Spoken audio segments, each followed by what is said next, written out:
So Scorpio, in the recent past, we have the Two of Swords.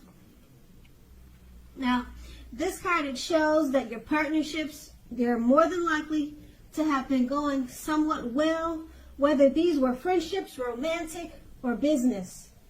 However, you would have needed to consider the depths of your commitment to equality and whether or not you were being treated as an equal.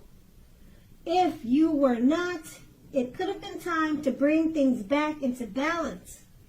This would have certainly required open communication on your part, because nothing would have changed without putting in some effort.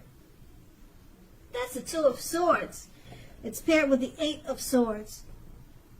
Now, you could have been holding yourself back because you had fear of moving into the future, or because you were afraid of getting hurt by a new situation, or it could have been for no reason at all. You needed to think through what it was you were afraid of, because the truth of the situations were probably much less frightening than your mind was making it out to be.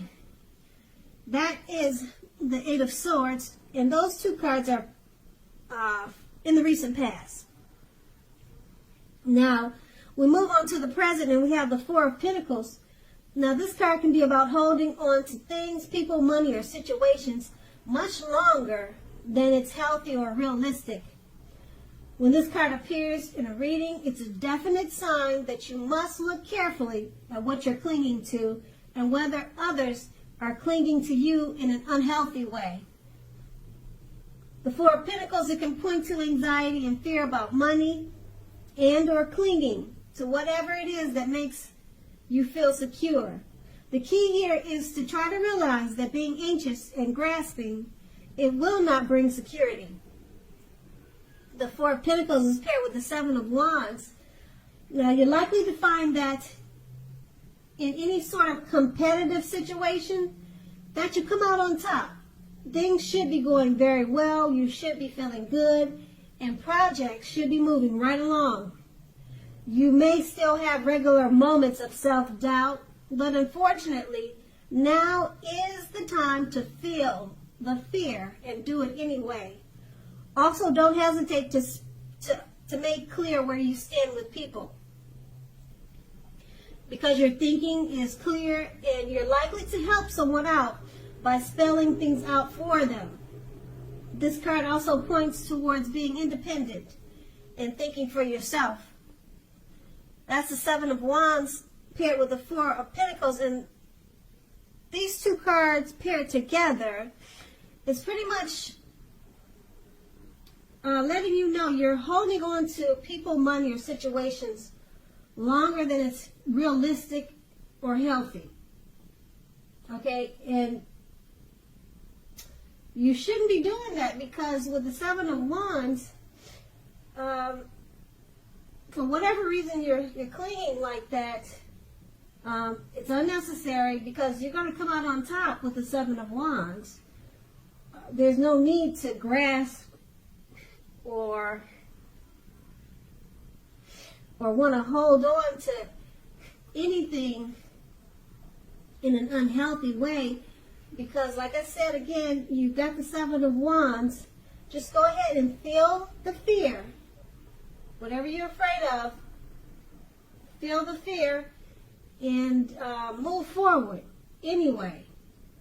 Just go ahead and embrace it. If you have some type of anxiety about something and you feel the need to grasp, just go ahead and have that anxiety, but continue to make your moves. And don't grasp, because any situation right now, you're going to come out on top with the Seven of Wands. Things will be going very well, and your projects will be moving right along. So let go of that anxiety, let go of the grasping and clinging. It's unhealthy, and things will work out fine, because like I said, you've got the Seven of Wands, and that's in the present. Now we move on to the challenge. We have the Four of Pentacles. I'm sorry, the challenge, we have the Ten of Pentacles. Now, as you can see, probably if you can see the picture, it has a great deal Well, it's showing that you have a great deal to be thankful for. Relationships of all kinds, finance, health, all those things, they'll be going really well for you at this time. Consider how you got to such a happy situation and make the best of it, and be sure to share what you have, even if it's a kind word spoken to a neighbor or a stranger or someone in need. Because remember, we get back what we give out. Now, the Ten of Pentacles is paired with the Tower card. The Tower card, you're trying to hold on too tightly to the status quo, and that can be a disaster. You need to remember to roll with the changes. It's likely that some people, situations that you have counted on as being there for you, they probably are no longer there in quite the same way. Now, keep in mind, this doesn't have to be drastic, because change is the nature of life. Trying to prevent it is going to be like trying to row upstream without a paddle. So if you have been building castles in the air, this could be the time that some of them come crashing down. Now, keep in mind, that's only a problem if you let it be. You will be able to replace them with some more realistic and reachable dreams and goals if some fantasies fall apart this month. Dreaming is important, but it's also important to be living in reality too. Okay, so with these two cards paired together, the Ten of Pentacles, a happy life, great finance, happy health. Make sure you share what you have, because things overall are very good for you. You have a great deal to be thankful for with the Ten of Pentacles. And the Tower card, you have to remember to roll with the changes. Yeah, remember to roll with the changes, because that's the nature of life. Okay, so something that you're working on, it may not quite work out the way you hoped that it would. Okay, but that's only a problem if you let it be, because you might have to just start all over again.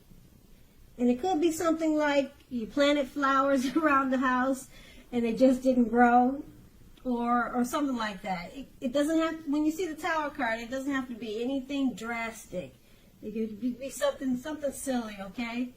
So it's not going to be, it shouldn't be bad, because you, like I said, you got the Ten of Pentacles, and it's about everything being great, grandiose, or beautiful for you. So whatever this Tower moment is, I'm sure it's going to be pretty mild, because the two cards are paired together. And like I said, the Ten of Pentacles is a beautiful card. And that's going to be the challenge. And we move on to the outcome. We have the Nine of Cups. Now, this is one of the most uplifting and pleasant cards to receive in a reading. This card is known as the Wish card. It can mean what you are hoping for or dreaming about is most likely to be yours in a very short period of time. Now, the appearance of this card is usually of happiness, good times, or good things about to come your way. It usually means that what you want is likely to become yours, is likely to come into being in your life, whatever you're wanting and wish for. So asking a yes or no type of question, if you're asking a yes or no type of question, this card is the most powerful indicator of yes. But like everything else in the tarot, it all sometimes depends on you. So you have to make sure you're putting in that wish. If you don't put in the wish, then how can you get the yes? Okay? So you kind of have to take action. And Nine of Cups is paired with the Judgment card. The Judgment card is about jumping to conclusions, decisions, and of course judgments made too hastily. If you know you're prone to doing such things, this is a clear signal to slow down. Give people more thought, give people more chances. This time can also be a time of spiritual awakening. With these two cards paired together, the Nine of Cups, go ahead and make a wish. It will be yours in a brief period of time. Good things are about to come. Okay, this card is all about happiness. If you're asking a question of yes or no, powerful, very powerful, strong yes. Yes is the answer. Okay, and being that it's paired with a judgment card, you probably will want to stop jumping to conclusions about people, decisions. Yeah, you might want to stop doing that and give people more chances, because that's pretty much like you're just jumping to conclusions without knowing the facts. And that's just, it looks like it's just a negative for you if that's what you're prone to doing, or if that's what you're thinking about doing. Just let that go, because you got something better for you. That's the wish card, the Nine of Cups. So, yeah, so stop doing that if that's what you're doing, jumping to conclusions. Go ahead and give people more chances. Make a wish for somebody, instead of jumping to conclusions about them. Do something great for somebody else. Instead of making a wish for yourself, make a great wish for someone else, because right now you could make it happen. And remember, there is that lady named Karma. So whatever you put out there to the universe is going to come back to you. So maybe you want to do something nice for someone else. Give that wish card away and wishful think for someone who needs it. And so your karma will be beautiful. And then that's going to be the outcome. So Scorpio, I hope this resonates. As you know, general readings, they do not always resonate with everyone. Then again, if you like this reading, please like, subscribe, leave a comment if that's what you care to do. I thank you so very much for watching, and have a great day.